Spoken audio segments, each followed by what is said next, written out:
Last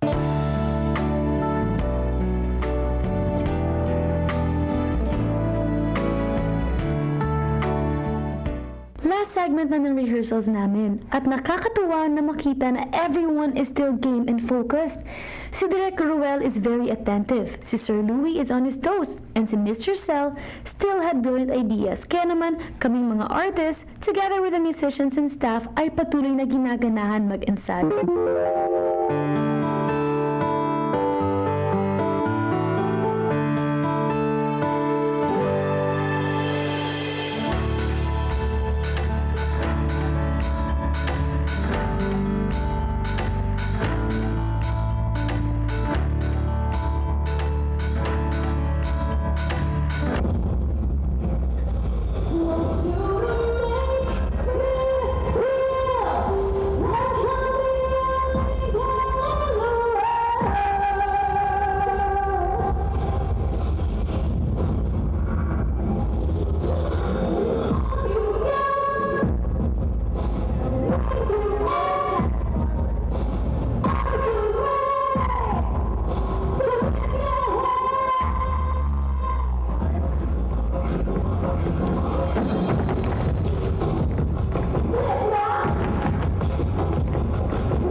Especially when they were doing all the ballad songs,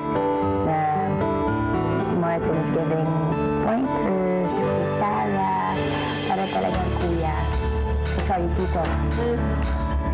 Parang ang sarap makakita na, kasi I danced for Martin for a long time. I toured with Martin, and I know that he's really a good person. Ngayon, ang nakikita ko, sinashare niya yung experience niya kay Sarah, binibigyan niya ng tips si Sarah sa maraming bagay, up to the smallest detail.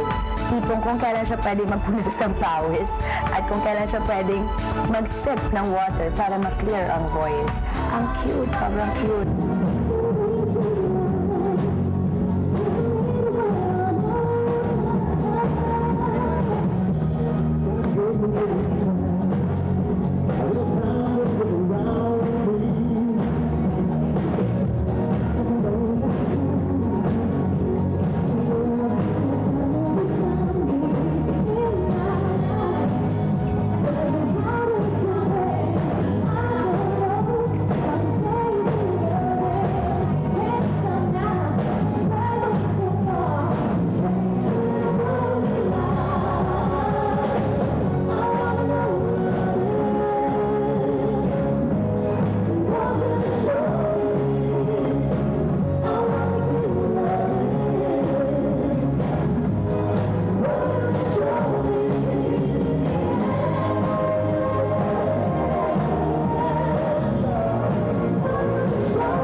Ako na makakilala at makatrabaho ang isang concert king na despite being the concert king, talagang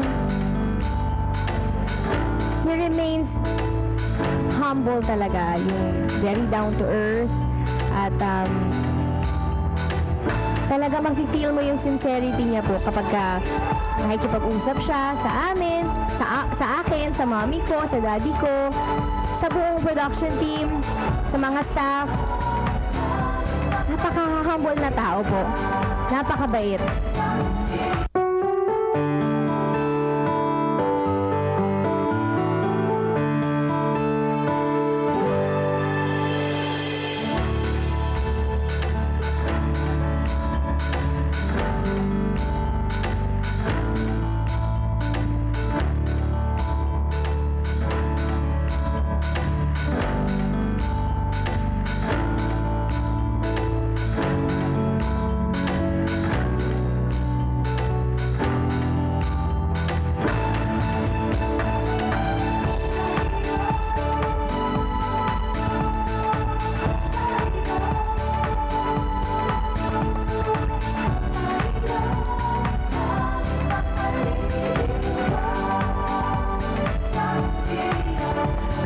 katatapos lang namin mag-fitting sa costume ni Sarah for her concert.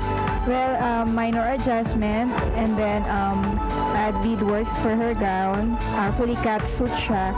So, konting adjustment lang naman sa outfit. The first outfit, I think it's the catsuit. It's a sci-fi jumpsuit siya. And then, the next one, there is a neon bolero with belt.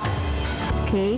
And then the next one is there's a skirt with tulle and beadwork details on the hemming.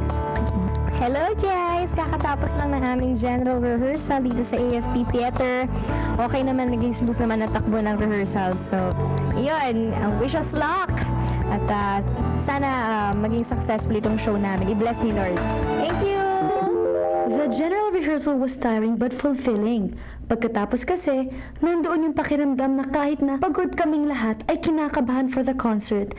Naramdaman namin that we did everything that we could to iron everything out and make this concert entertaining and worth it for everyone who will go and see us. Good luck to everyone!